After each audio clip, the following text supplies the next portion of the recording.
안녕하세요. 소리네 책방에 오신 걸 환영합니다. 이제 완연한 봄인데 짧은 봄 잘 즐기고 계신가요? 저는 얼마 전에 이틀 연속으로 꽃구경을 다녀왔어요. 정말 예쁘더라고요. 여러분들도 꽃이 다 지기 전에 구경 다녀오세요. 오늘 준비한 책은요. 오휘명 작가님의 산문집 이만큼이나 낭만적이고 멋진 사람이라는 책입니다. 서점에 갔다가 진열되어 있는 책을 보고 제목에 끌렸어요. 원래 책 고를 때 제목이나 표지 보게 되잖아요. 첫인상에 반해서 그랬는지 본문을 살펴보는데도 문체가 너무 좋다는 생각이 들어서 집에 데려왔습니다. 저와 생각이 비슷하다고 느껴지는 부분에 공감을 하기도 하고 잔잔하게 읽을 수 있어서 더 집중할 수 있는 책이었어요. 오늘은 그 중에서도 제게 진하게 다가온 5가지의 이야기를 소개해드릴까 합니다. 그럼 시작해볼까요?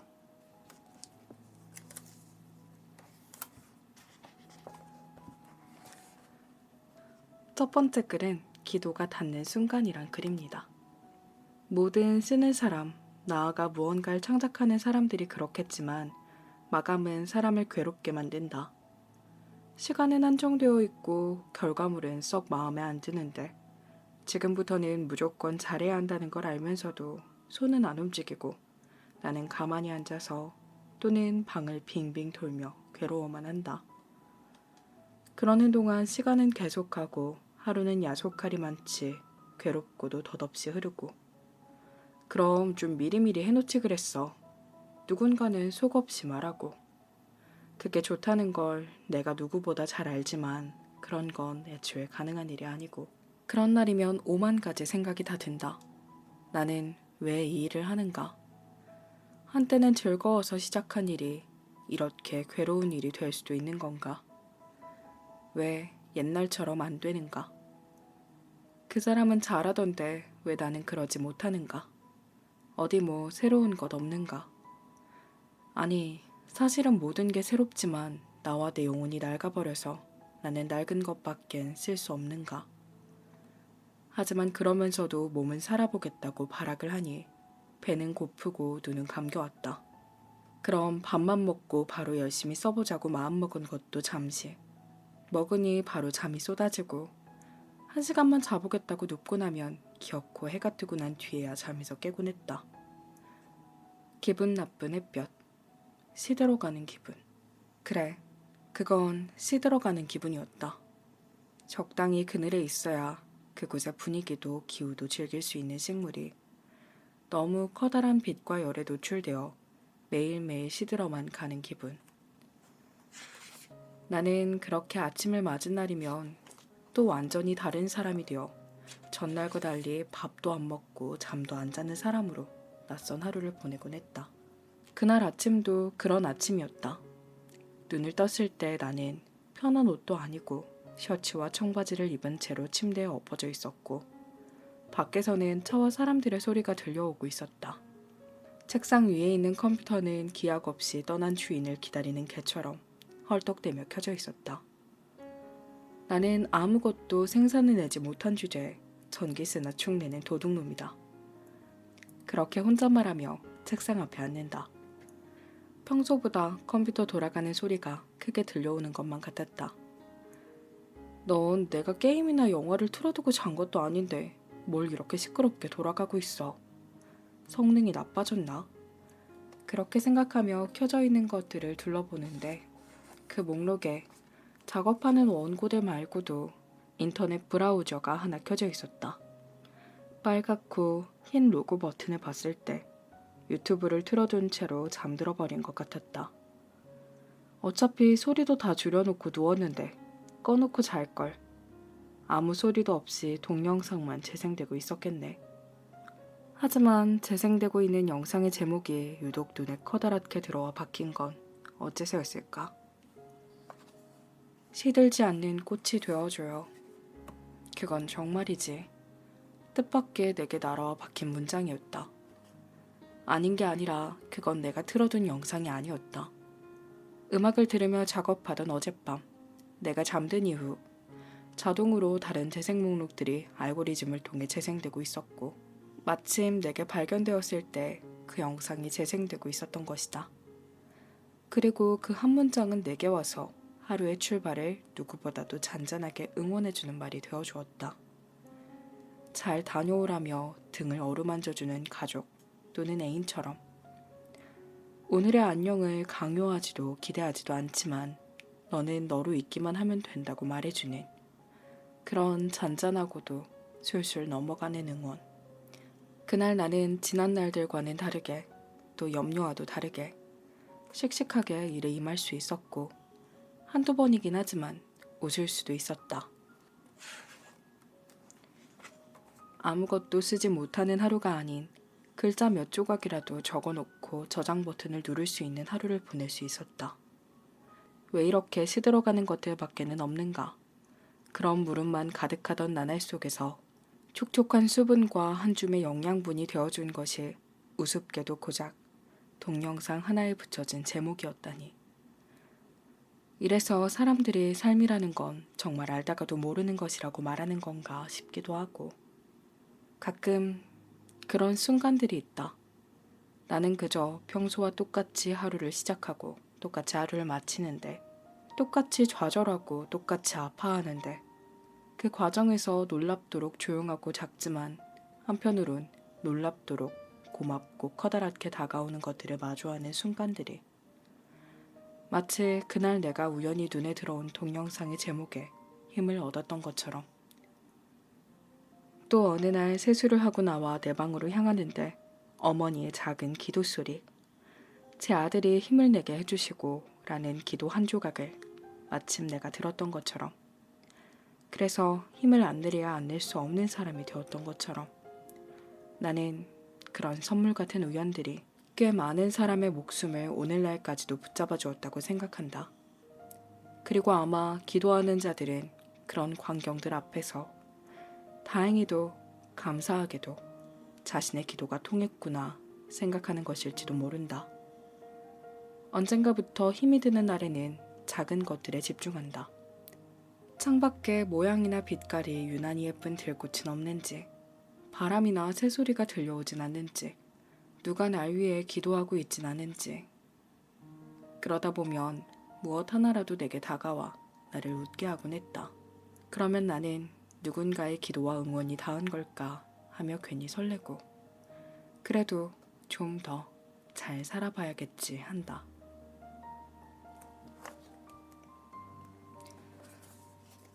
글 앞부분에 작가님이 미리미리 해야 되는 거 좋은 거 자신도 아는데 그게 되지 않는다라고 얘기하는 거에서 작업물이 밀려있는 제 모습을 생각했어요. 안 돼. 다음 글은 해피엔딩이라는 글입니다. 채소가 들어간 음식 중 거의 유일하게 좋아하는 것이 있습니다. 바로 라따뚜이라는 요리인데요. 가지, 호박, 토마토 같은 것들을 넣고 뭉근하게 끓인 채소 스튜입니다. 어릴 때부터 다 싫어도 토마토 소스는 좋아했는데 그래도 친숙한 맛이라고 먹기에 좋았었나 봅니다. 같은 이름을 가진 영화 라따뚜이 역시 좋아합니다. 다른 생쥐들보다 미각과 후각이 뛰어난 생쥐 레미가 인간들의 전유물인 요리사가 되기를 꿈꾸는 애니메이션 영화입니다. 그는 진심으로 요리를 사랑하기에 먹고 만들고 생각하는 일을 쉬지 않습니다만 자신이 사람이 아니라는 사실, 심지어 주방에서 없어져야 할 생쥐라는 사실이 매번 그의 발목을 붙잡습니다. 위생 담당자에게 들켜버리거나 모함당하거나 시험에 드는 방식으로 그는 몇 번이고 좌절합니다. 하지만 결국 무엇도 아닌 요리의 맛만으로 자신의 실력을 증명하게 되고 꿈꿔왔던 요리사가 되면서 영화는 막을 내립니다. 드라마 나의 아저씨는 어떤가요? 주인공인 지안과 동훈, 두 사람은 각자의 실언에서 허우적거립니다.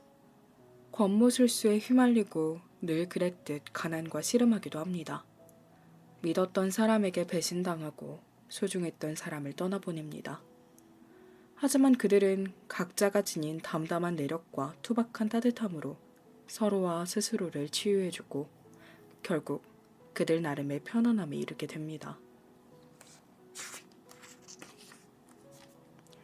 저는 그러한 영화나 드라마를 끝까지 보는 일, 그리고 이미 한 번 본 작품이더라도 한 번, 10번 더 보는 일을 굉장히 좋아합니다.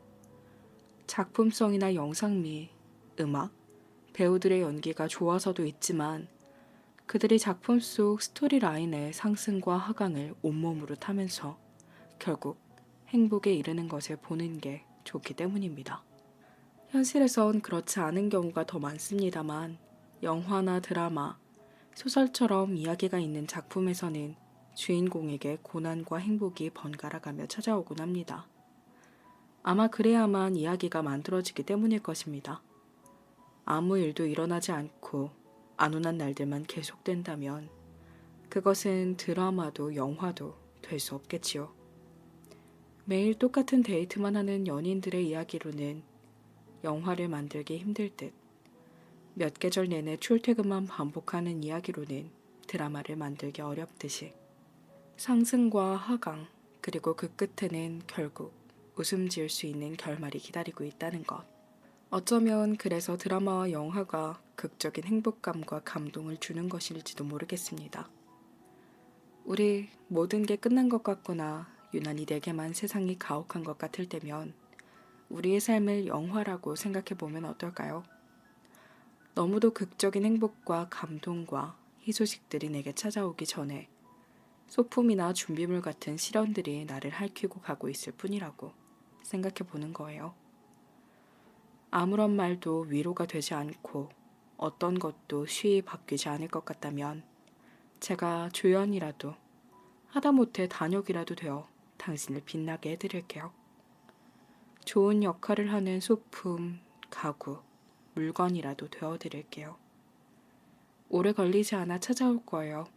당신의 해피엔딩 말이에요. 오래 걸리지 않아 찾아올 거예요. 작가님이 되게 덤덤하게 다정한 말들을 쓰시는 것 같더라고요.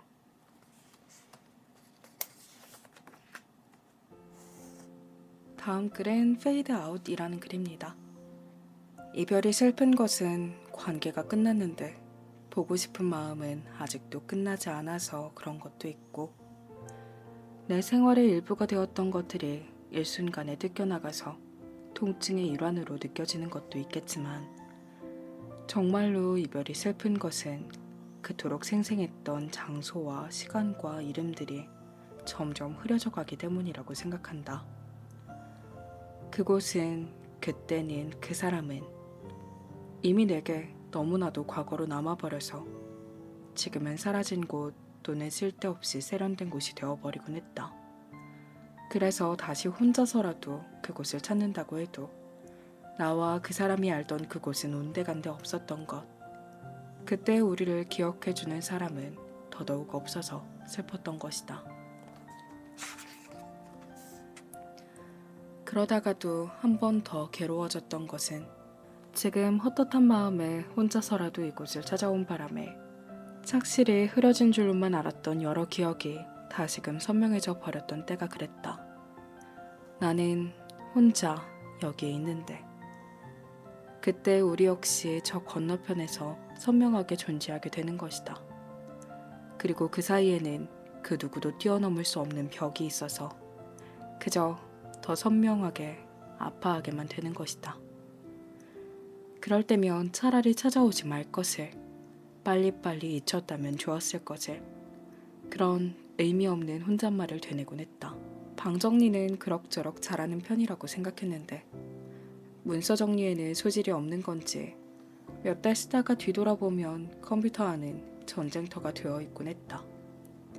꽉 찬 바탕화면, 수도 없이 만들어진 폴더들, 책 한 권에 들어갈 글들이 한 폴더도 아니고 이 폴더 저 폴더에 중구난방으로 흩어져 있는 걸 본 게 한두 번이 아니다. 조심스레 추측해보건대 어떤 글은 어딘가에 숨어 있다가 끝끝내 내게 발견되지 못해서 책에 들어가지 못하기도 했을 것이다. 내가 쓴 글, 남이 쓴 글, 단순 서류들을 카테고리를 나눠 하나씩 분류하기 시작했다. 이 글들이 전부 내 손과 눈을 거쳐갔다는 게 믿기지 않을 정도로 많은 양이었다. 어떤 글은 손을 멈춰버리고 말 정도로 흥미로운 제목을 갖고 있거나 낯설어서 참지 못하고 더블 클릭을 해서 들여다보기도 했다. 그러다가 만난 편지였다. 파일 이름에는 그 사람의 이름과 함께 2018년 몇 월 며칠 날짜가 적혀 있었다. 나는 누군가에게 편지를 보낼 때 조금이라도 더 잘 갈고 닦인 편지를 써서 주기 위해 컴퓨터에 초벌로 먼저 쓰고 나서 옮겨 적는 식으로 쓰곤 했었다. 그러므로 내가 써준 편지의 내용이 아리송하고 궁금해질 때마다 나는 컴퓨터에서 내가 써서 보낸 편지를 들춰보곤 했었다. 그 편지는 나와 그 사람이 연인이 아니었을 때 내가 처음으로 진심을 담아 그 사람에게 건넸던 편지였다. 우리가 잠깐 함께였던 시끄러운 맥주 가게에서 그 중에서도 나란히 앉았던 아주 짧은 순간에 넌 답답하다고 주변이 너무 시끄러워서 싫다고 말했지만 난 너무 좋았어. 너랑 나란히 앉아있는 게 좋았고 다리가 잠깐이나마 맞닿아 있는 게 두근거려서 좋았어. 그냥 나는 그랬다고 꼭 말하고 싶었어. 언젠가는 말하고 싶다고 생각했고 그래서 이렇게 편지로 말하는 거야. 좋았어. 요즘 내가 연락하는 사람, 하루에 몇 번이고 떠올리는 사람, 보고 싶어하는 사람이 너라서 좋아. 쓰인 지 4년도 더 지난 편지를 읽는데 4년 동안 잊혀서 사라졌던 공간 하나가 굉음을 내며 지워지고 그 안에 사람이 빽빽하게 들어차기 시작했다. 나는 집에 혼자 앉아 컴퓨터 화면을 바라보고 있는데 화면 건너편에서는 수많은 사람 속에 파묻힌 그 사람과 내가 나란히 앉아 있었다. 그날 날씨보다도 공기의 맛보다도 심지어 현실보다도 그 무엇보다도 선명한 장면이었다. 그랬다. 잊고 있었는데 그랬다. 그때 우리는 그 비좁은 맥주 가게에서 나란히 앉아서 맥주를 마시고 있었다.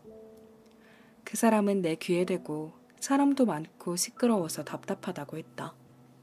나는 말로는 어쩌면 좋아, 얼른 나가자 그럼 그렇게 말하고 있었지만 속으로는 너와 나란히 앉아서 취하고 있다는 것이 좋아, 언제까지고 거기에 있고 싶다고 생각하고 있었다. 나의 무릎과 그 사람의 무릎이 닿아서 온기가 공유되고 있었다. 그리고 그건 지금의 나와는 다른 세계에서 벌어지고 있는 일이어서 지금의 나는 그를 바라보며 아파할 수밖에는 없었다. 다시 말하지만 순조롭게 흐려지고 있던 기억들이 선명해지는 것은 아픈 일이다. 하지만 나는 그 사람에 관해서라면 얼마든지 아파하고 싶다고 생각하게 된다. 그때 우리가 김치볶음밥을 먹은 가게의 이름은 뭐였는지, 내가 오래전부터 살아온 그 동네의 역 주변에서 복층 가게에 올라가 먹은 치즈가 들어간 음식의 이름은 뭐였는지, 내가 밤마다 편의점에서 사서 마셨던 음료수는 뭐였는지, 우리가 즐겨 부르던 노래는 어떤 밴드의 노래였는지, 모든 것이 흐려졌지만 기억나면 다시 아파하겠지만 그래도 기꺼이 그러겠다는 말이다. 앞으로는 또 어떤 장소와 시간들이 어떤 소리를 내며 내 앞에서 다시 복구될지는 지금의 나는 알지 못한다. 하지만 불안하기보다 설레는 것은 미련인 걸까 아니면 사랑이 여전한 걸까? 저는 여기에서 그 사람에 관해서라면 얼마든지 아파하고 싶다고 생각하게 된다. 누군가와 함께했던 기억, 그 사람과 함께했던 순간이 소중해서 아파도 다시 돌아보고 싶다는 그 말이 너무 깊게 훅 들어온 느낌이었어요. 읽어볼게요. 다음 글은 책의 제목과 동일한 제목의 글입니다. 이만큼이나 낭만적이고 멋진 사람. 길을 걷다가 또는 창밖을 보다가 문득 세상이 예뻐 보일 때가, 더 자세히 말하자면 세상 사람들이 예뻐 보일 때가 있습니다. 바로 자신의 낭만이나 감정에만 집중해서 주변 눈치 같은 것은 보지 않고 솔직하게 그리고 대담하게 행동하는 것을 볼 때입니다. 어쩌면 그렇게도 아름다운 걸까요? 아주머니 한 분이 길을 걷다 멈춰서서 들꽃을 어루만집니다. 꺾는 것조차 그에게 상처가 될까 해서 그저 어루만지기만 하곤 가던 길을 가십니다. 다른 어느 연인은 거기에 사람이 얼마나 많든 또 그것이 어떤 곳이든 서로의 옷매무새를 다듬어주거나 신발끈을 묶어주었습니다. 마치 지금 자기에게 가장 중요하고 급한 일은 이 일 말고는 없다는 듯이 그랬습니다. 또 누구는 핸드폰이나 카메라를 높이 치켜들고 노을과 달을 찍었습니다. 혼자서도 씩씩하게 그리고 여유롭게 커피나 음식, 술을 만끽하였습니다. 콘서트 홀에 온 것처럼 고개를 까딱거리며 종종 따라 부르기도 하며 음악을 들었습니다. 그럴 때마다 나는 그 사람들을 멀찌감치해서 언제까지고 바라보거나 아주 멋진 앵글로 사진을 찍고 액자로 만들어 선물해주고 싶어집니다. 당신 이만큼이나 낭만적이고 멋진 사람이랍니다 하고요. 내게도 그런 낭만이 꿈틀거리는 때는 물론 있습니다. 하지만 그때마다 내가 언젠가 보았던 그들처럼 손을 뻗어 꽃이나 풀을 만지거나 선뜻 누군가를 챙겨주거나 선뜻 식당 문을 열고 들어간다거나 하지는 못하는 것이 사실입니다. 사실 대다수의 사람이 나를 신경 쓰지 않을 테지만 어쩌다 나를 보게 된다 하더라도 잠깐 보고 말겠지만 왠지 모르게 자꾸만 남들과 다른 행동을 하는 게 튀어 보일 수 있는 일들을 하는 게 부끄러워서 그렇습니다. 그리고 어딘가에 나와 비슷한 사람이 분명 또 있을 거라고 생각합니다. 우리 이젠 조금 낭만 앞에서 용기를 내보는 건 어떨까요? 지금 이것을 만지지 않으면 이 사람을 껴안지 않고 이 술과 음식을 혼자서라도 만끽하지 않으면 후회할 게 뻔할 텐데 잠깐 부끄럽고 오래 행복해보면 어떨까요? 또 낭만이 부끄러워질 땐 타인의 시선으로 나를 보는 상상을 해보는 건 어떨까요? 눈앞에 낭만에 젖어있는 나의 모습을 제3자의 눈으로 보면 어떨까요? 생각해보는 거예요. 그러면 내 눈에 타인의 낭만이 예뻐 보였던 것처럼 나의 낭만 역시 밉지만은 않게 보일 수도 있는 일 아닐까요? 내가 낭만에 젖어있는 사람들을 아름답게 봤던 것처럼 다른 누군가도 낭만을 누리는 나를 예쁘게 봐줄 수도 있는 일이 아닐까. 애초에 카메라를 들고 하늘이나 꽃 같은 것을 찍는 사람이 어찌 미워 보일 수 있겠어요. 어제는 산책을 하다가 마침 좋아하는 노래가 들려와서 휘파람을 오래오래 불었습니다. 그리고 오늘은 엘리베이터에서 만난 강아지가 저를 보고 꼬리를 흔들기에 안녕하고 인사를 건넸습니다. 강아지가 웃었고 주인께서도 웃었습니다. 그렇게 어제도 오늘도 제가 예뻐 보였습니다. 작가님의 눈에는 진짜 작은 빛 조각이 예뻐서 사진을 찍고 있는 제 모습도 예뻐 보일 수도 있겠구나 라는 생각이 들었어요.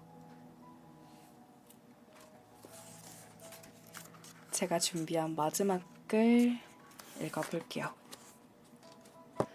우리 따로 행복하자 라는 글입니다. 안녕, 잘 지냈니? 오랜만이다. 어젯밤 꿈에서 뜬금없이 너를 봐서 이렇게라도 부랴부랴 보내지 않을 편지를 적어본다. 나는 자주 이성적이거나 현실적이지 못한 사람이라서 좀처럼 볼 수 없었던 누군가가 별안간 꿈에 나타나는 건 그 누군가가 나를 간절히 보고 싶어 하기 때문이라고 생각하곤 하거든. 그래서 혹시라도 네가 나를 생각했던 건 아닐까 싶었던 거야.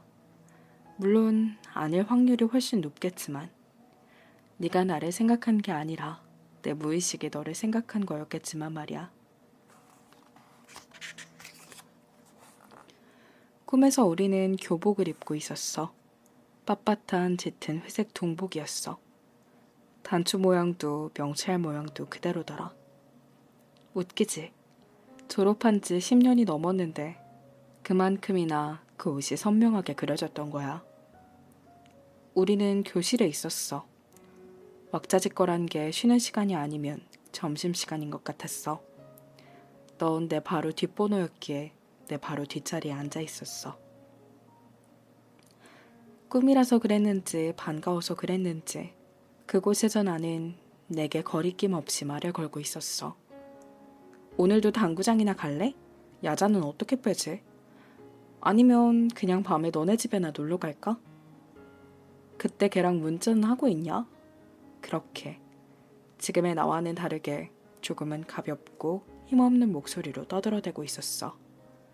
그곳에 거울은 없었지만 만약 거울이 있어서 내 모습을 볼 수 있었다면 더 희고 얄팍한 얼굴을 한 나를 볼 수 있었을지도 모르지. 그런데 너는 나를 멀뚱멀뚱 보기만 하고 내 말들에 대한 대답은 한 번을 안 하더니 문득 네가 우리 집에서 만화책 훔쳐갔지 그 한마디를 불쑥 꺼내는 거야. 아마 그때쯤부터 꿈과 현실이 뒤섞이기 시작했던 것 같아. 얘가 무슨 소리야. 만화책이라곤 거들떠도 안 보던 애가. 내가 아는 걔가 아닌 것 같은데 그런 생각이 들기 시작했으니까. 결국 너는 그 이후로 한마디도 안 하고 나를 뚫어져라 쳐다보기만 하더니 내 꿈이 깨어짐과 동시에 의식 저 멀리로 가루가 되어 사라져버렸어. 잠에서 깨어나고 나서도 한숨을 한참 푹푹 쉬어댔어. 만화책을 훔쳐갔냐는 누명을 쓴 것이 억울해서 그랬다기보단 네가 내게 냉담한 표정을 짓는 것을 보는 게 어떤 이유에서건 네가 내게 실망하고 있었다는 사실이 견디기 힘들어서 그랬던 것 같아. 아무리 바빠도 연락 좀 해라. 섭섭하다. 네가 웬일로 답장을 다 했을까와 같은 말을 들은 것도 어느덧 몇 년 전이 됐는데 그때 그 실망감이 뚝뚝 묻어나오던 말을 지금에 와서 다시 듣는 기분이었달까. 물론 너를 원망하기 위해서 이런 말을 하는 건 아니야. 그저 너와 멀어져 버렸다는 데에서 오는 헛헛함으로부터 아직은 자유로워지지 못했다는 말을 하고 싶을 뿐이야. 잘 지내니? 난 이제야 조금 잘 지내게 됐어. 그땐 걷고 생각하고 쓰는 일이 뭐가 그렇게 힘들다고. 하루를 꼬박 그리고 한 세월을 꼬박 써버리느라 바빴는데 이제는 가끔 새로 사귄 친구들도 만나고 술도 마시고 여행도 다니면서 소소하게 잘 살아. 그리고 내 이런 평범한 일상을 너와 나누지 못했다는 걸 늘 마음 한구석에 짐처럼 빛처럼 두고 종종 쳐다보며 지내고 있어. 꿈에서 네가 그랬던 것처럼 언젠가 네가 그런 냉담한 표정을 정말로 한두 번쯤 지었던 것 같은데 그리고 그때의 난 그 표정 앞에서 덩달아 서운해지기도 했던 것 같은데 그러지 말 걸 그랬다는 생각을 가끔 해. 아마 나라도 내가 아끼는 사람이 그리고 내 꽤 커다란 일부를 차지한 사람이 그런 식으로 자꾸 다른 곳만 바라보고 전과는 다르게 굴기 시작하면 꽤 실망할 것 같거든. 그래도 이제는 너무 미안해하지도 않기로 후회하지도 않기로 했어. 시작과 중간, 마지막까지 예쁘고 건강한 관계도 있겠지만 이런 관계도 이런 사람도 있는 것 아니겠니? 그러니 너도 나를 너무 미워하지 말았으면 좋겠어. 꿈에서 봤지만 본 것도 무려 10년도 더 전에 우리였지만 난 그것마저도 꽤 반가웠거든. 아이가 하루가 다르게 무럭무럭 자라고 있는 건 프로필 사진을 통해서 여차저차 잘 보고 있어. 어쩌면 내가 아닌 친구들, 나도 아는 그 녀석들에게는 벌써부터 누구누구 삼촌, 누구누구 이모 그러고 있을까. 그것도 참 기분 좋은 일이겠구나. 아마 안 하기가 쉽겠지만 내 결혼식은 안 와도 돼. 죽은 듯이 살다가 결혼 소식을 전하는 건 너무 못난 사람처럼 보일 수도 있잖아. 그냥 따로 내 자리, 네 자리에서 행복하기만 하다면 좋겠어. 이제 나도 잘 살게. 내게도 한때 익숙했던 친구들의 모임, 그리고 이제는 내가 없는 모임에서 요즘도 가끔 내 얘기가 나온다고 들었어. 나는 우리가 그때마다 아무리 먼 곳에 있어도 서로 인사를 건네는 마음을 잠시라도 품는다면 좋겠다고 생각해. 그러면 우리는 10년 전의 세월 속에서 영원할 거야. 꿈처럼 계절처럼 종종 만날 거야. 그거면 될 거야. 자주 웃어 친구야. 나도 여기에서 내내 웃고 있을 테니까. 방금 읽은 마지막 글을 읽을 때 정말 다양한 사연과 이야기로 우리는 누군가와 멀어지기도 하잖아요. 저와 멀어졌던 누군가가 생각이 나더라고요. 마치 제가 편지를 쓰는 사람이 된 것 같은 기분을 느꼈어요. 낭만적이고 멋진 사람. 사실 제목을 볼 때는 낭만이란 단어가 되게 멀게 느껴졌어요. 낭만적이다. 나에게도 그런 면이 있나 하는 생각을 잠깐 해봤는데 잘 모르겠더라고요.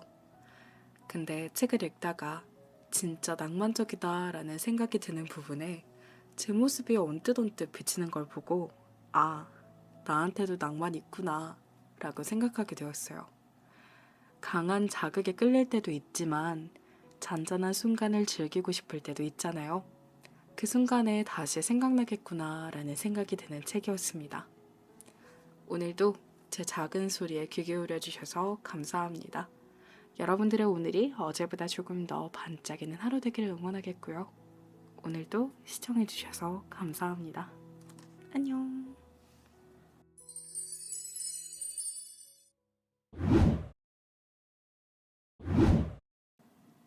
안녕하세요. 소리네 책방에 오신 걸 환영합니다. 이제 완연한 봄인데 짧은 봄 잘 즐기고 계신가요? 저는 얼마 전에 이틀 연속으로 꽃구경을 다녀왔어요. 정말 예쁘더라고요. 여러분들도 꽃이 다 지기 전에 구경 다녀오세요. 오늘 준비한 책은요. 오휘명 작가님의 산문집 이만큼이나 낭만적이고 멋진 사람이라는 책입니다. 서점에 갔다가 진열되어 있는 책을 보고 제목에 끌렸어요. 원래 책 고를 때 제목이나 표지 보게 되잖아요.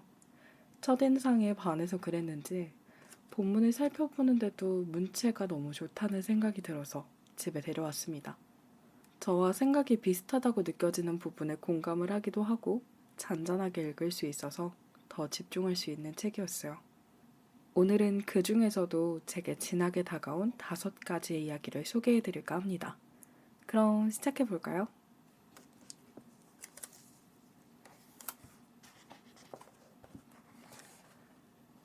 첫 번째 글은 기도가 닿는 순간이란 글입니다.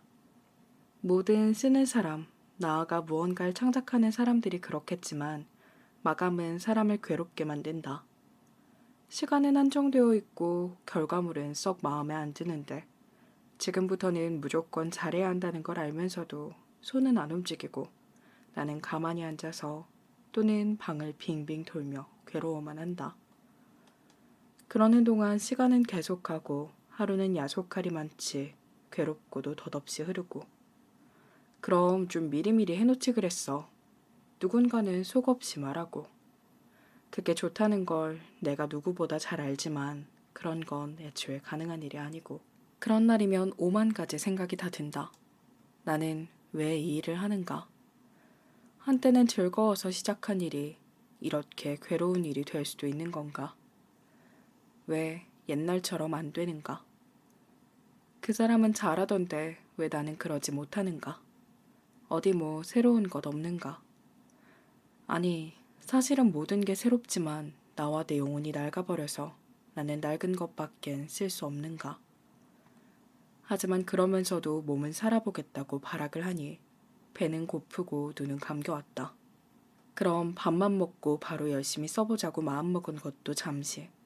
먹으니 바로 잠이 쏟아지고 1시간만 자보겠다고 눕고 나면 기어코 해가 뜨고 난 뒤에야 잠에서 깨곤 했다. 기분 나쁜 햇볕. 시들어가는 기분. 그래, 그건 시들어가는 기분이었다.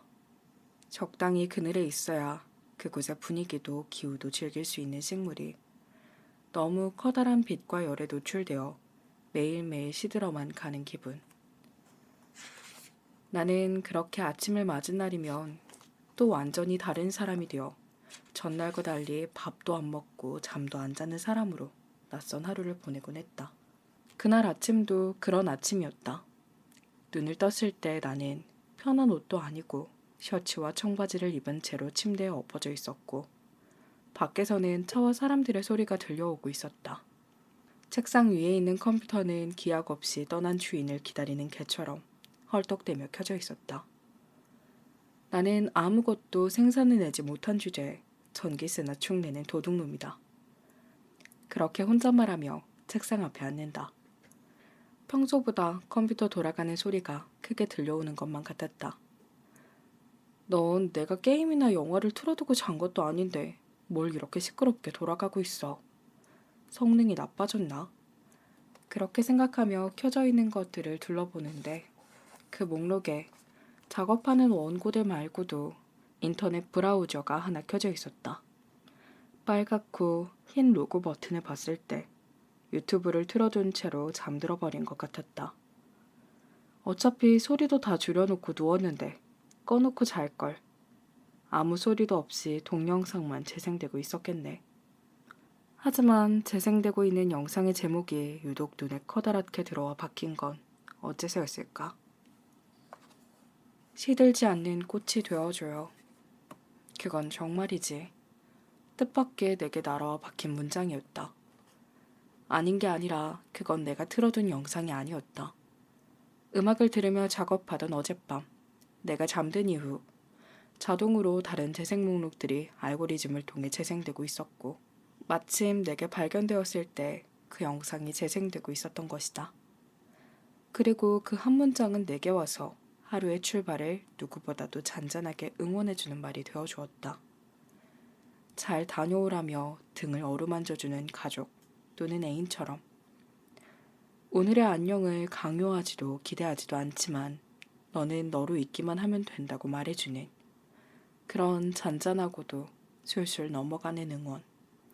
그날 나는 지난 날들과는 다르게 또 염려와도 다르게 씩씩하게 일에 임할 수 있었고 한두 번이긴 하지만 웃을 수도 있었다. 아무것도 쓰지 못하는 하루가 아닌 글자 몇 조각이라도 적어놓고 저장 버튼을 누를 수 있는 하루를 보낼 수 있었다. 왜 이렇게 시들어가는 것들밖에는 없는가? 그런 물음만 가득하던 나날 속에서 촉촉한 수분과 한 줌의 영양분이 되어준 것이 우습게도 고작 동영상 하나에 붙여진 제목이었다니. 이래서 사람들이 삶이라는 건 정말 알다가도 모르는 것이라고 말하는 건가 싶기도 하고 가끔 그런 순간들이 있다.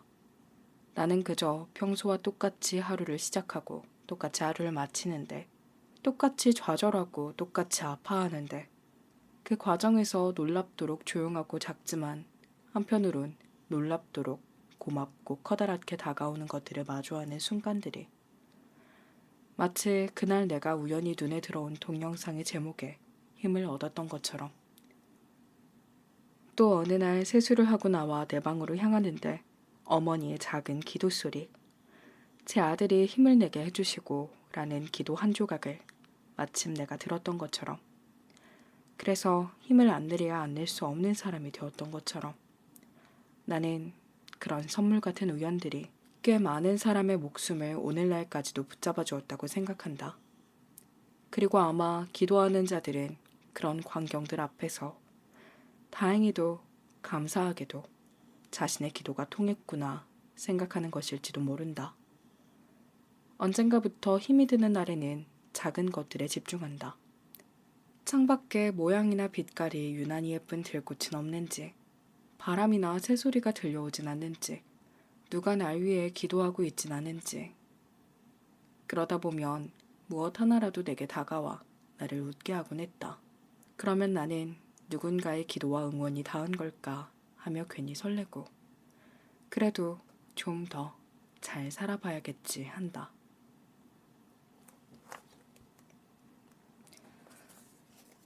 글 앞부분에 작가님이 미리미리 해야 되는 거 좋은 거 자신도 아는데 그게 되지 않는다라고 얘기하는 거에서 작업물이 밀려있는 제 모습을 생각했어요. 안 돼. 다음 글은 해피엔딩이라는 글입니다. 채소가 들어간 음식 중 거의 유일하게 좋아하는 것이 있습니다. 바로 라따뚜이라는 요리인데요. 가지, 호박, 토마토 같은 것들을 넣고 뭉근하게 끓인 채소 스튜입니다. 어릴 때부터 다 싫어도 토마토 소스는 좋아했는데 그래도 친숙한 맛이라고 먹기에 좋았었나 봅니다. 같은 이름을 가진 영화 라따뚜이 역시 좋아합니다. 다른 생쥐들보다 미각과 후각이 뛰어난 생쥐 레미가 인간들의 전유물인 요리사가 되기를 꿈꾸는 애니메이션 영화입니다. 그는 진심으로 요리를 사랑하기에 먹고 만들고 생각하는 일을 쉬지 않습니다만 자신이 사람이 아니라는 사실, 심지어 주방에서 없어져야 할 생쥐라는 사실이 매번 그의 발목을 붙잡습니다. 위생 담당자에게 들켜버리거나 모함당하거나 시험에 드는 방식으로 그는 몇 번이고 좌절합니다. 하지만 결국 무엇도 아닌 요리의 맛만으로 자신의 실력을 증명하게 되고 꿈꿔왔던 요리사가 되면서 영화는 막을 내립니다. 드라마 나의 아저씨는 어떤가요? 주인공인 지안과 동훈, 두 사람은 각자의 실언에서 허우적거립니다.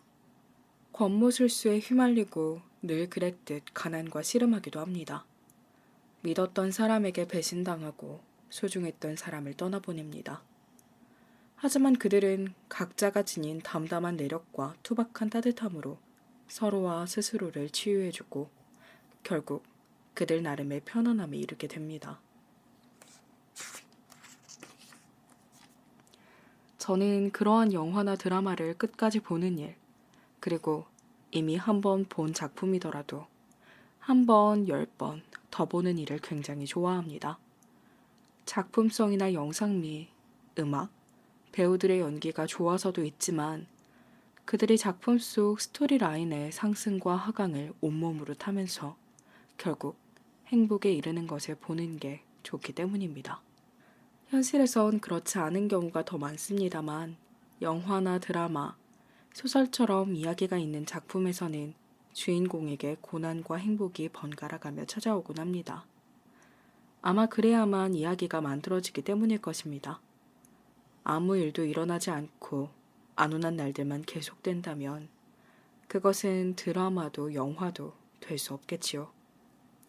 매일 똑같은 데이트만 하는 연인들의 이야기로는 영화를 만들기 힘들 듯 몇 계절 내내 출퇴근만 반복하는 이야기로는 드라마를 만들기 어렵듯이 상승과 하강 그리고 그 끝에는 결국 웃음 지을 수 있는 결말이 기다리고 있다는 것. 어쩌면 그래서 드라마와 영화가 극적인 행복감과 감동을 주는 것일지도 모르겠습니다.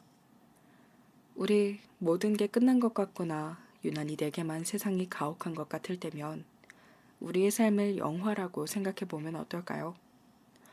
너무도 극적인 행복과 감동과 희소식들이 내게 찾아오기 전에 소품이나 준비물 같은 시련들이 나를 핥히고 가고 있을 뿐이라고 생각해보는 거예요. 아무런 말도 위로가 되지 않고 어떤 것도 쉬이 바뀌지 않을 것 같다면 제가 조연이라도 하다못해 단역이라도 되어 당신을 빛나게 해드릴게요. 좋은 역할을 하는 소품, 가구, 물건이라도 되어드릴게요. 오래 걸리지 않아 찾아올 거예요. 당신의 해피엔딩 말이에요. 오래 걸리지 않아 찾아올 거예요. 작가님이 되게 덤덤하게 다정한 말들을 쓰시는 것 같더라고요.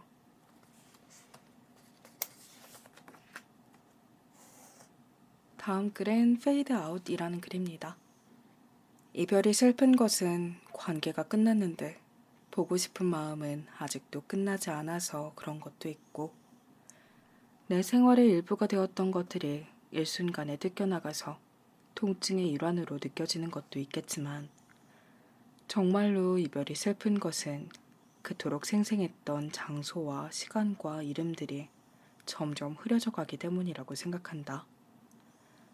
그곳은, 그때는, 그 사람은 이미 내게 너무나도 과거로 남아버려서 지금은 사라진 곳 또는 쓸데없이 세련된 곳이 되어버리곤 했다. 그래서 다시 혼자서라도 그곳을 찾는다고 해도 나와 그 사람이 알던 그곳은 온데간데 없었던 것. 그때 우리를 기억해주는 사람은 더더욱 없어서 슬펐던 것이다.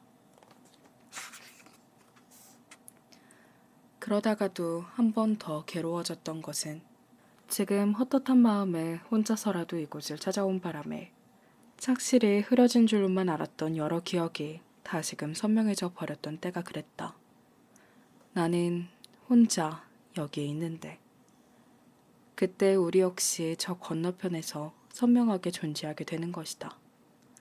그리고 그 사이에는 그 누구도 뛰어넘을 수 없는 벽이 있어서 그저 더 선명하게 아파하게만 되는 것이다.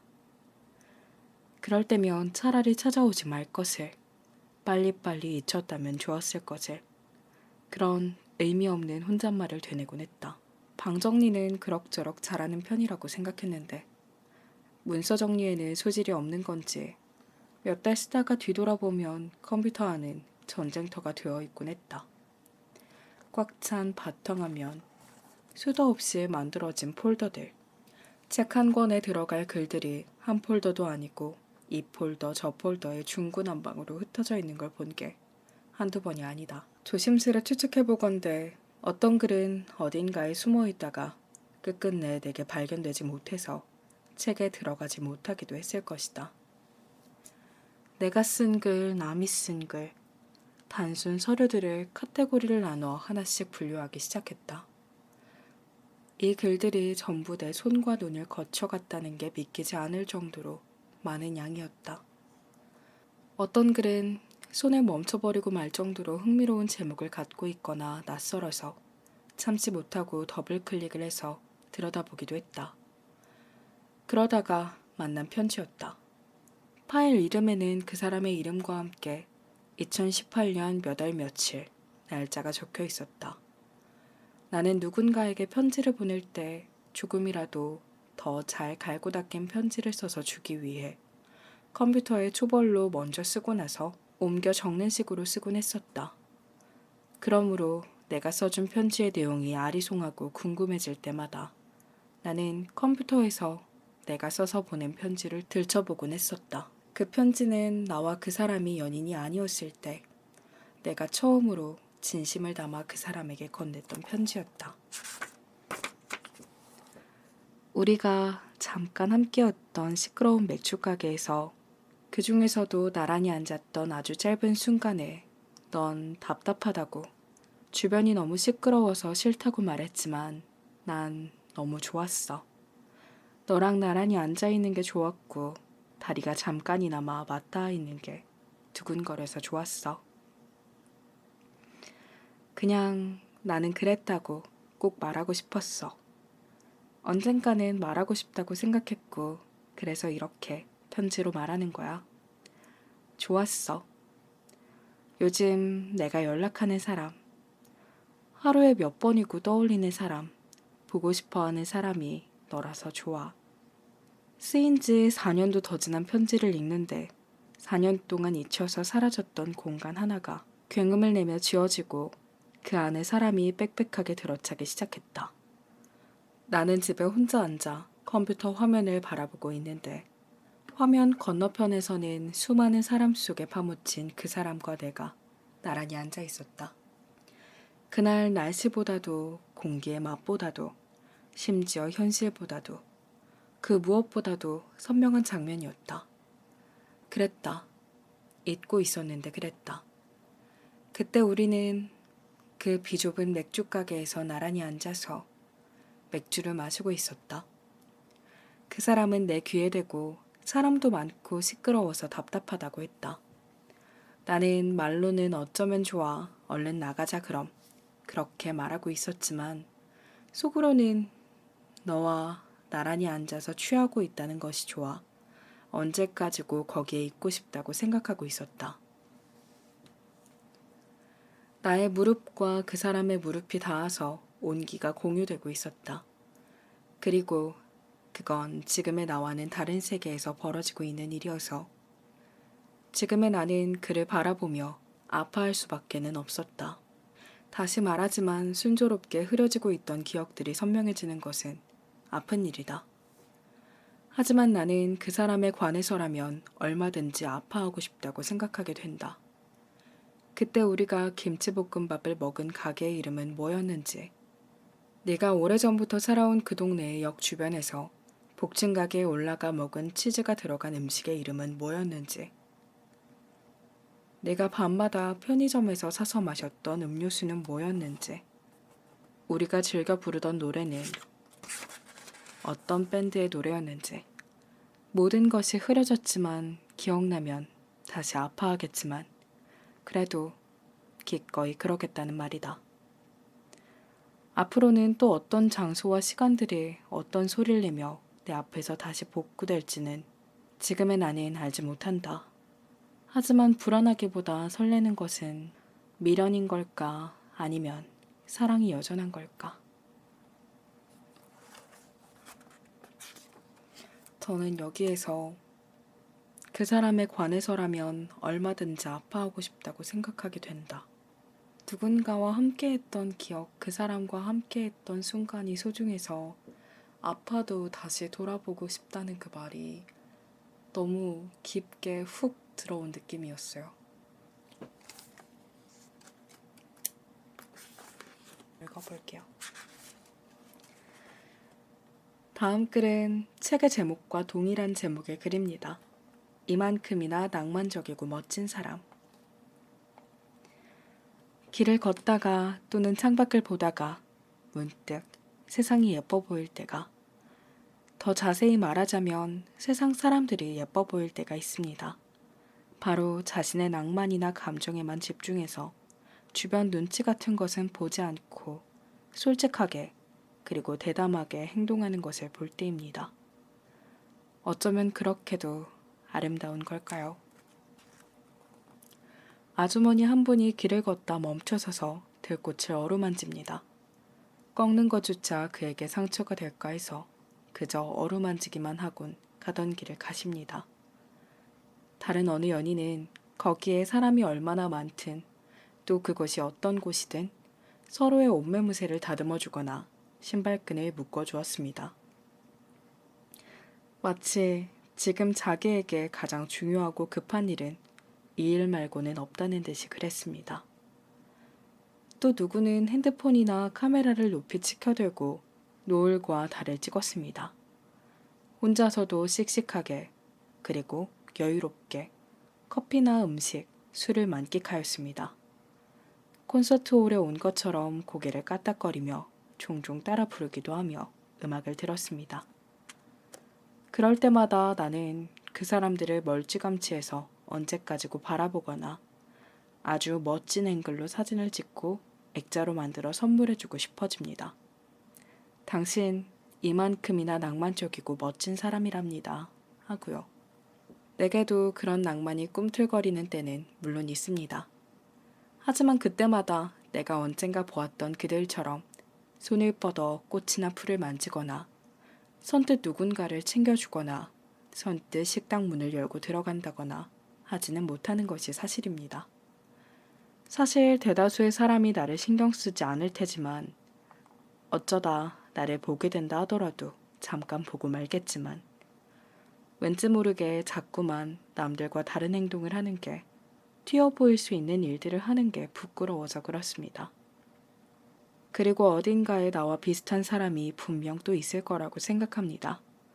우리 이젠 조금 낭만 앞에서 용기를 내보는 건 어떨까요?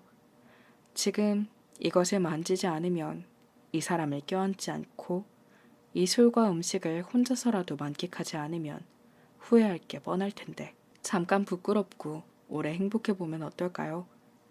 또 낭만이 부끄러워질 땐 타인의 시선으로 나를 보는 상상을 해보는 건 어떨까요? 눈앞에 낭만에 젖어있는 나의 모습을 제3자의 눈으로 보면 어떨까요? 생각해보는 거예요. 그러면 내 눈에 타인의 낭만이 예뻐 보였던 것처럼 나의 낭만 역시 밉지만은 않게 보일 수도 있는 일 아닐까요? 내가 낭만에 젖어있는 사람들을 아름답게 봤던 것처럼 다른 누군가도 낭만을 누리는 나를 예쁘게 봐줄 수도 있는 일이 아닐까. 애초에 카메라를 들고 하늘이나 꽃 같은 것을 찍는 사람이 어찌 미워 보일 수 있겠어요. 어제는 산책을 하다가 마침 좋아하는 노래가 들려와서 휘파람을 오래오래 불었습니다. 그리고 오늘은 엘리베이터에서 만난 강아지가 저를 보고 꼬리를 흔들기에 안녕하고 인사를 건넸습니다. 강아지가 웃었고 주인께서도 웃었습니다. 그렇게 어제도 오늘도 제가 예뻐 보였습니다.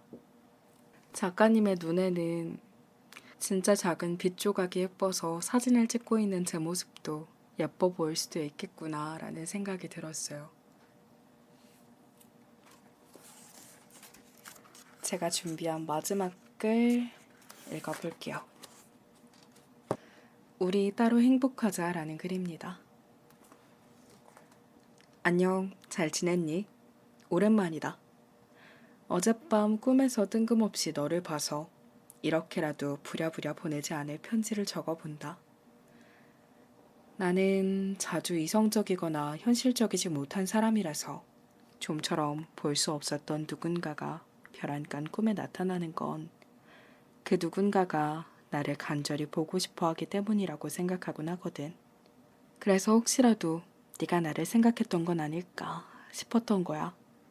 물론 아닐 확률이 훨씬 높겠지만 네가 나를 생각한 게 아니라 내 무의식이 너를 생각한 거였겠지만 말이야. 꿈에서 우리는 교복을 입고 있었어. 빳빳한 짙은 회색 동복이었어. 단추 모양도 명찰 모양도 그대로더라. 웃기지? 졸업한 지 10년이 넘었는데 그만큼이나 그 옷이 선명하게 그려졌던 거야. 우리는 교실에 있었어. 왁자지껄한 게 쉬는 시간이 아니면 점심시간인 것 같았어. 넌 내 바로 뒷번호였기에 내 바로 뒷자리에 앉아 있었어. 꿈이라서 그랬는지 반가워서 그랬는지 그곳에서 나는 내게 거리낌 없이 말을 걸고 있었어. 오늘도 당구장이나 갈래? 야자는 어떻게 빼지? 아니면 그냥 밤에 너네 집에나 놀러 갈까? 그때 걔랑 문자는 하고 있냐? 그렇게 지금의 나와는 다르게 조금은 가볍고 힘없는 목소리로 떠들어대고 있었어. 그곳에 거울은 없었지만 만약 거울이 있어서 내 모습을 볼 수 있었다면 더 희고 얄팍한 얼굴을 한 나를 볼 수 있었을지도 모르지. 그런데 너는 나를 멀뚱멀뚱 보기만 하고 내 말들에 대한 대답은 한 번을 안 하더니 문득 네가 우리 집에서 만화책 훔쳐갔지 그 한마디를 불쑥 꺼내는 거야. 아마 그때쯤부터 꿈과 현실이 뒤섞이기 시작했던 것 같아. 얘가 무슨 소리야. 만화책이라곤 거들떠도 안 보던 애가. 내가 아는 걔가 아닌 것 같은데 그런 생각이 들기 시작했으니까. 결국 너는 그 이후로 한마디도 안 하고 나를 뚫어져라 쳐다보기만 하더니 내 꿈이 깨어짐과 동시에 의식 저 멀리로 가루가 되어 사라져버렸어. 잠에서 깨어나고 나서도 한숨을 한참 푹푹 쉬어댔어. 만화책을 훔쳐갔냐는 누명을 쓴 것이 억울해서 그랬다기보단 네가 내게 냉담한 표정을 짓는 것을 보는 게 어떤 이유에서건 네가 내게 실망하고 있었다는 사실이 견디기 힘들어서 그랬던 것 같아. 아무리 바빠도 연락 좀 해라. 섭섭하다. 네가 웬일로 답장을 다 했을까와 같은 말을 들은 것도 어느덧 몇 년 전이 됐는데 그때 그 실망감이 뚝뚝 묻어나오던 말을 지금에 와서 다시 듣는 기분이 어떨까? 물론 너를 원망하기 위해서 이런 말을 하는 건 아니야. 그저 너와 멀어져 버렸다는 데에서 오는 헛헛함으로부터 아직은 자유로워지지 못했다는 말을 하고 싶을 뿐이야. 잘 지내니? 난 이제야 조금 잘 지내게 됐어. 그땐 걷고 생각하고 쓰는 일이 뭐가 그렇게 힘들다고. 하루를 꼬박 그리고 한 세월을 꼬박 써버리느라 바빴는데 이제는 가끔 새로 사귄 친구들도 만나고 술도 마시고 여행도 다니면서 소소하게 잘 살아.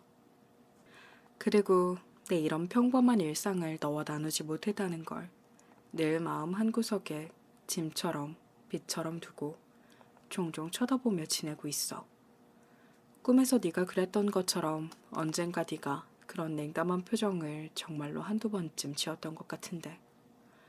그리고 그때의 난 그 표정 앞에서 덩달아 서운해지기도 했던 것 같은데. 그러지 말 걸 그랬다는 생각을 가끔 해.